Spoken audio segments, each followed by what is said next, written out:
Hey Run Junkies, it's time for a little Q&A. I asked you for questions and you asked them.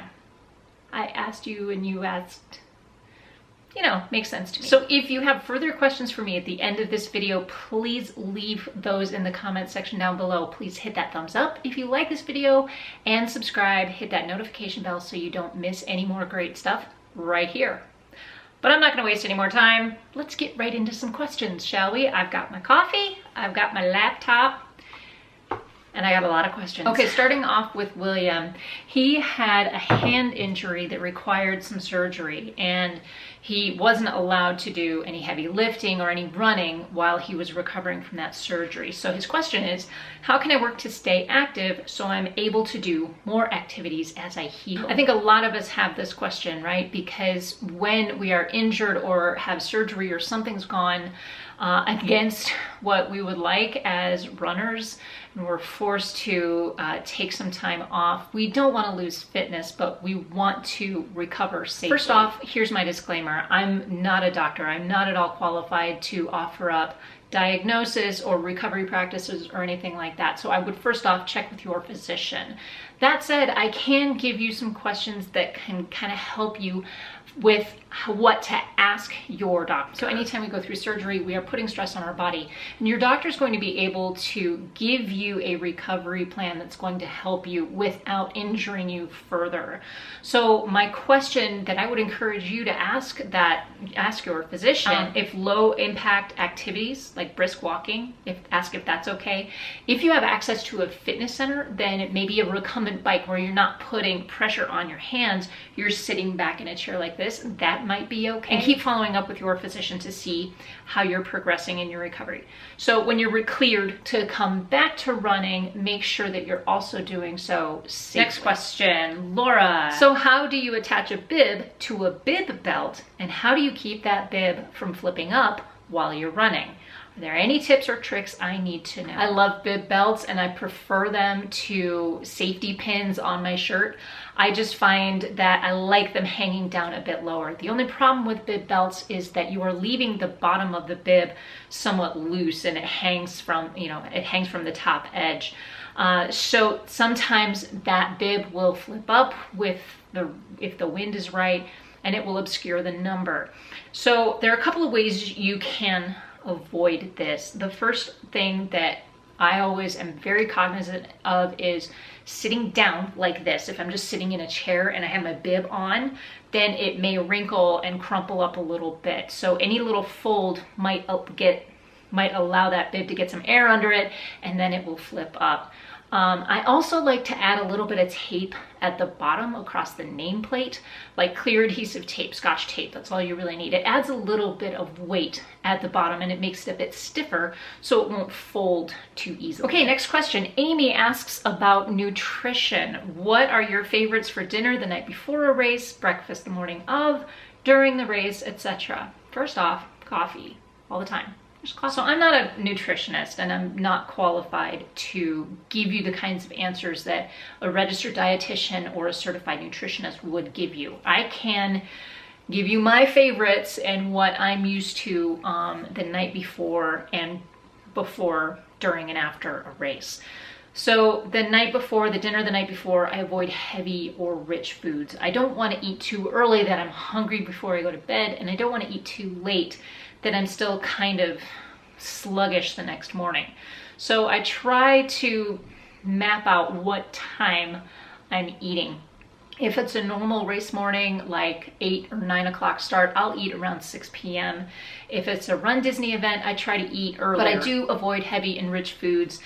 I might have grilled chicken, I might have some salmon or some other grilled fish along with some vegetables, maybe either rice or potatoes with some variety. I know my body well enough to know what it can handle before the night before a race. And as you are training, you might want to take note of what you're having the night before your long run so you can think about it during your long run. How are you feeling the next day? And then once you have that kind of dialed in, you can bring that to the night before your race. As for the morning of, depending on what time the race is, the distance of the race, I'm always going to reach for my coffee.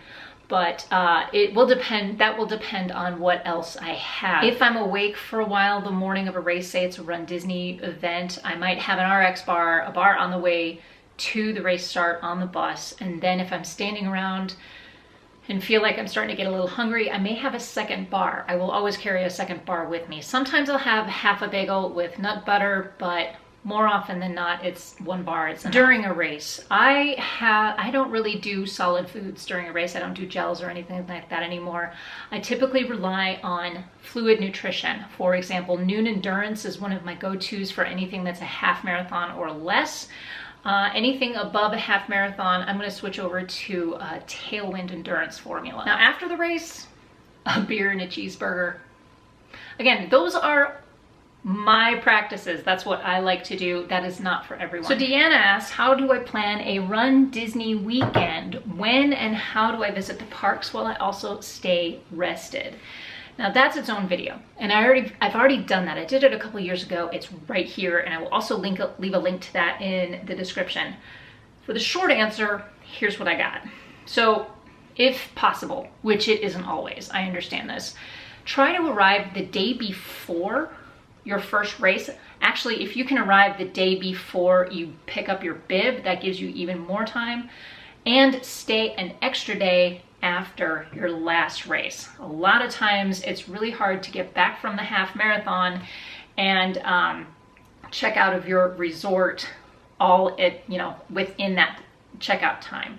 So if you have time on the front end, you are allowing for travel delays and baggage delays and all of that. You're also allowing yourself a little bit of time to unpack and settle in, get your bearings while you're at Disney. And then on the back end, you have time to come back from your last race, recover, pack, and then the next day you leave.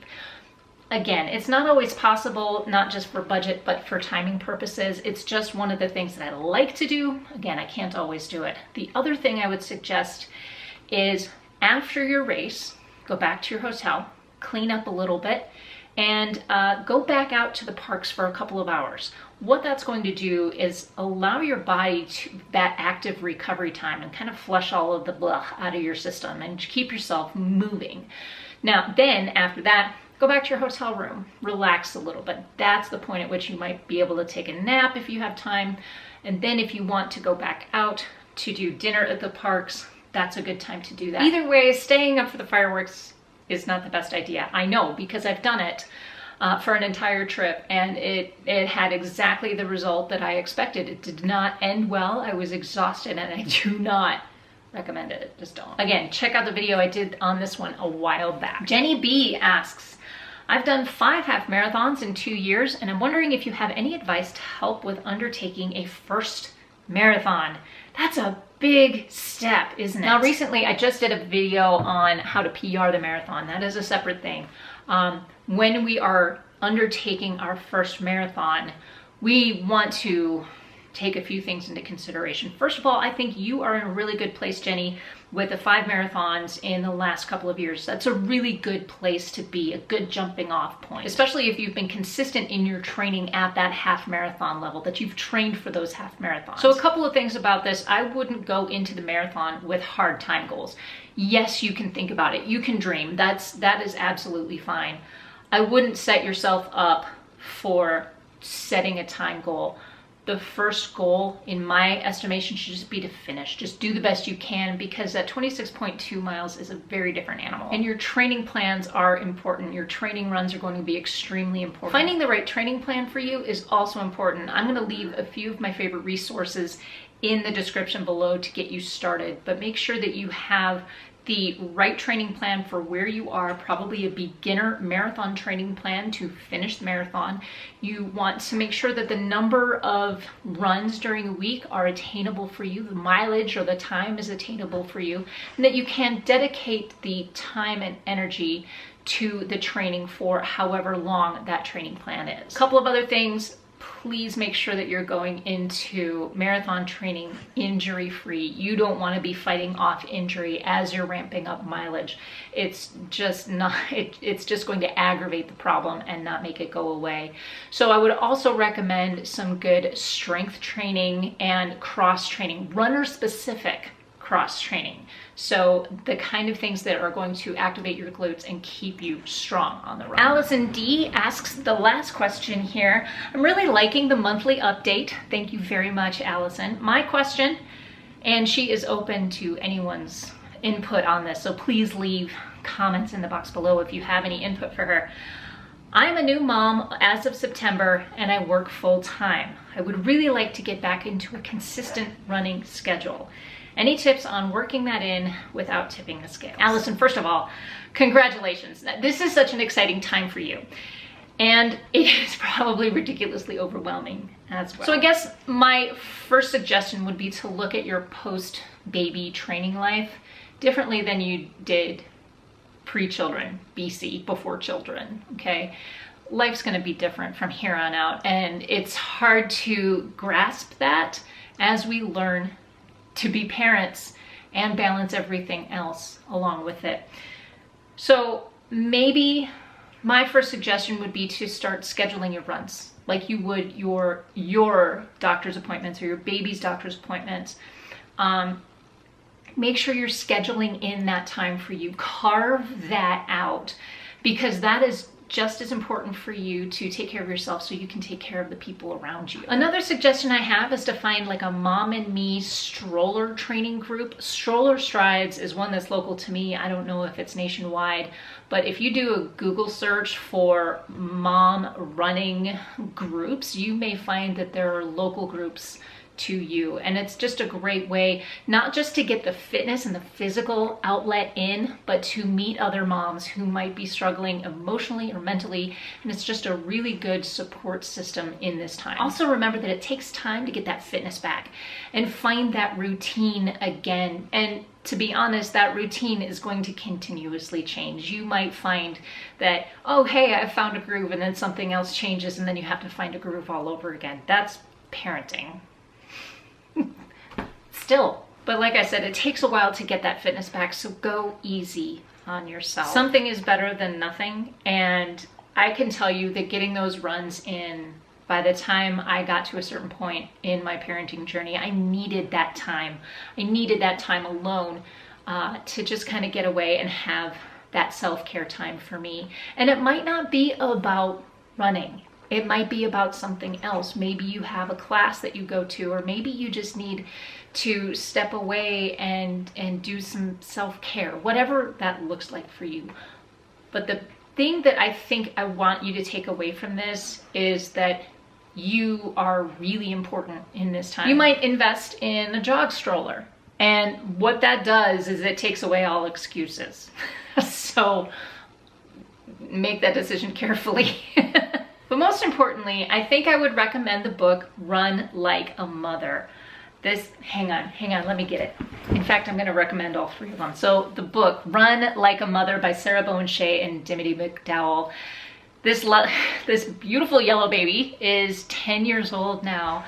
And honestly, between this book, the Another Mother Runner podcast, and the Facebook group, these books and these ladies and this community that grew up out of this whole thing created for me a place that was safe, and that helped me realize that I'm not the only one going through this, because early motherhood can feel very lonely, and this is just a really good place to start. Highly recommend it. They have 2 more books too, but start with this one. They have Train Like a Mother, which has training plans in it, and Tales from Another Mother Runner, which is basically our stories, okay? So the stories that all of us have as mom runners. So highly recommend those books and those resources. I will leave links to those in the description as well. Again, Allison, congratulations. I wish you all the best and enjoy this time. So I think that's gonna be it for me today, you guys. Thank you for your questions. Really appreciate all of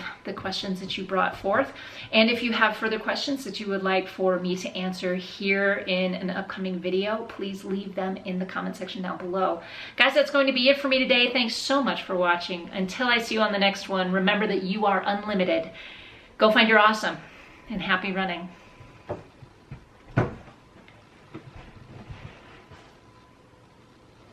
Dog wanted to be part of this too.